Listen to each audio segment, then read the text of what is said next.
Hi everyone, welcome back. ಎಲ್ಲ ದ್ವಿತೀಯ PUC ವಿದ್ಯಾರ್ಥಿಗಳಿಗೆ ನಮ್ಮ ಚಾನಲ್ಗೆ ಸ್ವಾಗತ ಸುಸ್ವಾಗತ.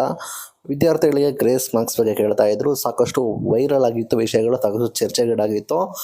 ಫಿಸಿಕ್ಸ್ ಪೇಪರ್ನಲ್ಲಿ ಸಾಕಷ್ಟು ಟಫ್ನ ಒಳಗೊಂಡಿತ್ತು. ಗ್ರೇಸ್ ಮಾರ್ಕ್ಸ್ ನೀಡಲೇಬೇಕು ಅಂತ ಪಟಿಷನ್ ಕೂಡ ಹಾಕಿದ್ರು. ಇದು ಬರೀ ವಿದ್ಯಾರ್ಥಿಗಳೆಲ್ಲ, ಪೋಷಕರು ಕೂಡ ವಿರೋಧ ವ್ಯಕ್ತಪಡಿಸಿದ್ರು.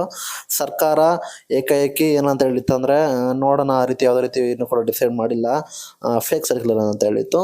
ಈಗ ಮತ್ತೆ ಕೀ ಆನ್ಸರ್ ಕೂಡ ಬಿಟ್ಟಿದ್ದಾರೆ. ಆ ಕೀ ಆನ್ಸರ್ಸ್ನಲ್ಲಿ ಯಾವುದೇ ರೀತಿ ಗ್ರೇಸ್ ಅಂಕ ನೀಡೋದ್ರ ಬಗ್ಗೆ ಉಲ್ಲೇಖ ಕೂಡ ಮಾಡಿಲ್ಲ, ಏನು ಕೂಡ ಇದು ಮಾಡಿಲ್ಲ.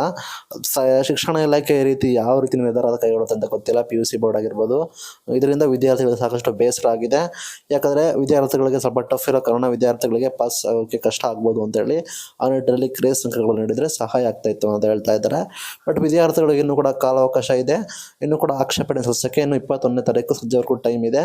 ಇಲ್ಲಿ ಬೋರ್ಡು ಸ್ಪಷ್ಟವಾಗಿ ಹೇಳಿದೆ ಏನಂದರೆ, ಯಾವುದು ಕ್ವಶನ್ಸ್ಗಳು ಟಫ್ ಆಗಿರ್ಬೋದು ಅಥವಾ ಔಟ್ ಆಫ್ ಸಿಲೆಬಸ್ ಆಗಿರ್ಬೋದು, ಎರಡು ಉತ್ತರ ಆಗಿರ್ಬೋದು, ಅರ್ಥವಿರುದ್ಧ ಪ್ರಶ್ನೆ ಆಗಿರ್ಬೋದು, ಅದೇ ರೀತಿ ಕನ್ನಡದಲ್ಲಿ ಬೇರೆ ಇಂಗ್ಲೀಷಲ್ಲಿ ಬೇರೆ ಎರಡಕ್ಕೂ ಹೊಂದಾಣಿಕೆ ಆಗದೆ ಇರ್ಬೋದು, ಈ ರೀತಿ ನಾನಾ ಅಂಶಗಳನ್ನು ಒಳಗೊಂಡಿದ್ರೆ ಅದನ್ನು ಮಾತ್ರ ನಾವು ತಗೊಳ್ತೀವಿ. ನೀವೇನಾದ್ರು ಆಕ್ಷೇಪಣೆ ಸಲ್ಲಿಸಬೇಕಾದ್ರೆ ವಿತ್ ಪ್ರೂಫ್ ನೀವು ಎಲ್ಲ ದಾಖಲೆಗಳಂತೆ ನೀವು ಆಕ್ಷೇಪಣೆ ಸಲ್ಲಿಸಬೇಕು.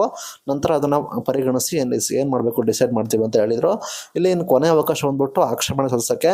ಯಾರಾದರೂ ಆಕ್ಷೇಪಣೆ ಸಲ್ಲಿಸಿ ಅಥವಾ ಯಾರಾದರೂ ಪೋಷಕರಾಗಿರ್ಬೋದು, ಅದೇ ರೀತಿ ಯಾರು ಕೂಡ ಆಕ್ಷೇಪಣೆ ಸಲ್ಲಿಸಿ ವಿತ್ ಪ್ರೂಫ್ ಇದು ಈ ರೀತಿ ಟಫ್ ಇತ್ತು ಅಥವಾ ಔಟ್ ಆಫ್ ಸಿಲೆಬಸ್ ಇತ್ತು ಅಥವಾ ಈ ರೀತಿ ತಾಳೆ ಆಗಲಿಲ್ವೋ, ಆ ರೀತಿ ಒಂದಕ್ಕಿಂತ ಎರಡು ಆನ್ಸರ್ ಇತ್ತು, ಏನೆಲ್ಲ ಬದಲಾವಣೆ ಆಗಿತ್ತು ಅಂತ ಯಾರು ಪೋಷಕರು ಅಥವಾ ವಿದ್ಯಾರ್ಥಿಗಳು ಅಥವಾ ಶಿಕ್ಷಕರು ಯಾರಾದರೂ ಕೂಡ ಆಕ್ಷೇಪಣೆ ಸಲ್ಲಿಸಿ ಅದು ಪ್ರೂವ್ ಆದರೆ ಪ್ರೂವ್ ಆದರೆ ಮಾತ್ರ ನಿಮಗೆ ಗ್ರೇಸ್ ಅಂಕಗಳನ್ನು ನೀಡುವ ಸಾಧ್ಯತೆ ಇದೆ. ಬಟ್ ಬೋರ್ಡ್ ಅವರು ಈ ರೀತಿ ಮಾಡಿದ್ದು ಯಾವ ರೀತಿ ಸರಿ ಅಂತ ಹೇಳ್ತಾ ಇದ್ದೀನಿ. ಯಾಕಂದರೆ ಟಫ್ ಕೊಡ್ತಿಲ್ಲ, ಕಷ್ಟವಾಗುತ್ತೆ, ವಿದ್ಯಾರ್ಥಿಗಳಿಗೆ ಸಮಸ್ಯೆ ಏನಾಗುತ್ತೆ, ಈ ರೀತಿ ಗ್ರೇಸ್ ಅಂಕ ಕೊಡೋದಿಲ್ಲ. 2 ರಿಂದ 3 ಗ್ರೇಸ್ ಅಂಕ ಕೊಟ್ಟರು ವಿದ್ಯಾರ್ಥಿಗಳಿಗೆ ಸಹಾಯ ಆಗೋದು ಅಂತ ಕೇಳ್ಕೊಳ್ತಾ ಇದ್ದೀನಿ.